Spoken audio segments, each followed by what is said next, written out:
பொது இடங்களில் உள்ள கொடிக்கம்பங்களை அகற்ற வேண்டும். நேற்று ஏப்ரல் 21ஆம் தேதி வரை காலக்கெடு விதித்த உயர்நீதிமன்றம் அவசரமாக இன்று அப்புறப்படுத்தும் கோவை மாநகராட்சி. தமிழகத்தில் பொது இடங்களில் உள்ள கொடிக்கம்பங்களை நேற்று ஏப்ரல் 21ஆம் தேதிக்குள் அகற்ற சென்னை உயர்நீதிமன்றம் உத்தரவிட்டிருந்தது.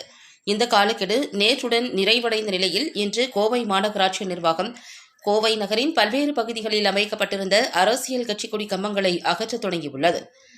உயர்நீதிமன்றத்தின் உத்தரவின்படி ஒவ்வொரு மாவட்டத்திலும் உள்ள கொடி கம்பங்களை சம்பந்தப்பட்ட அமைப்புகள் தாமாக முன்வந்து அகற்ற வேண்டும் என்றும், தவறும் பட்சத்தில் நீதிமன்ற அவமதிப்பு வழக்கு தொடரப்படும் என்றும் எச்சரிக்கை விடுக்கப்பட்டிருந்தது.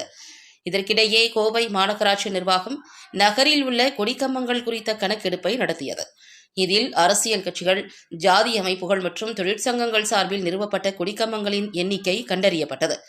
மேலும் பல அரசியல் கட்சிகள் தாங்களாகவே கொடிக்கம்பங்களை அகற்றி விடுவதாக உறுதியளித்திருந்தன. இருப்பினும் நேற்று வரை கோவை மாநகராட்சி பகுதிகளில் கொடிக்கம்பம் அகற்றப்படவில்லை.